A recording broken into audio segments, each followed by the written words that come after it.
బరిలోనే కాదు బయట కూడా హల్చల్ చేస్తోంది కోడి. అక్కడ ప్రత్యర్థిపై విరుచుకు పడితే ఇక్కడ నాన్ వెజ్ లవర్స్ కి షాక్ ఇస్తోంది. పండగ వేళ వెరైటీలతో రెచ్చిపోదామని మార్కెట్ కి వెళితే రేట్ తో కంగారు పెడుతోంది. చికెన్ మాత్రమే కాదండోయ్, మటన్ రేటు మంట పుట్టిస్తోంది. మరి ఆల్ ఆఫ్ సడన్ గా తెలుగు రాష్ట్రాల్లో నాన్ వెజ్ రేట్లు పెరగడానికి కారణాలేంటి?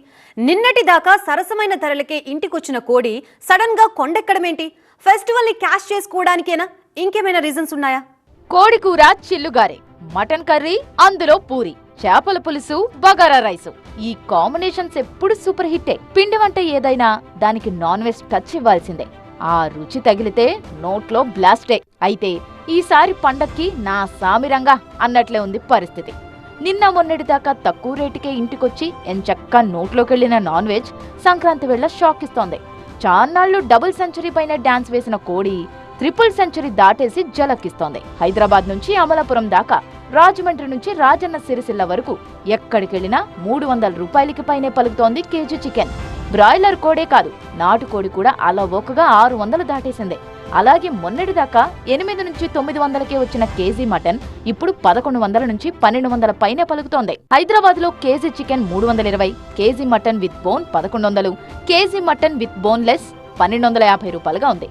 ఇటు ఏపీ విషయానికొస్తే విజయవాడలో కేజీ చికెన్ 330, స్పెషల్ చికెన్ 370, నాటుకోడి 1000 రూపాయలు, మటన్ బోన్ 1100, మటన్ బోన్లెస్ 1300 రూపాయలకు చేరింది. అంటే కేవలం 2 రోజుల వ్యవధిలోనే చికెన్ 70 నుంచి 80 రూపాయలు పెరిగితే మటన్ 150 నుంచి 200 వరకు పెరిగింది. అయినప్పటికీ పండుగ కావడంతో జనం ఏ మాత్రం తగ్గట్లేదు. రేటు పెరిగినా తెగ కొనేస్తున్నారు. వ్యాపారాలు చేసేవాళ్ళు తింటున్నారా, లేకపోతే లబ్ధిదారులు ఎలా బతుకుతారు, అలాగా ఎలా తినాలనేది ఎవరికీ అర్థం కావట్లేదు.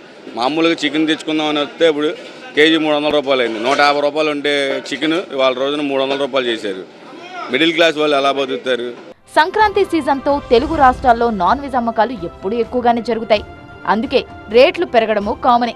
కానీ ఈసారి ఊహించిన దానికంటే ఎక్కువ ఉండటం నాన్ వెజ్ లవర్స్ ను కాస్త షాక్ గురి చేస్తోంది.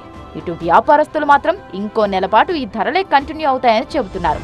చలికాలంలో కోళ్లు ఎక్కువగా చనిపోవడం, దాణా, ఫామ్ నిర్వహణ ఖర్చులు పెరిగిపోవడంతో పాటు డిమాండ్ ఎక్కువగా ఉండటం వల్లే ఈ ధరలు పెరిగినట్టు చెబుతున్నారు.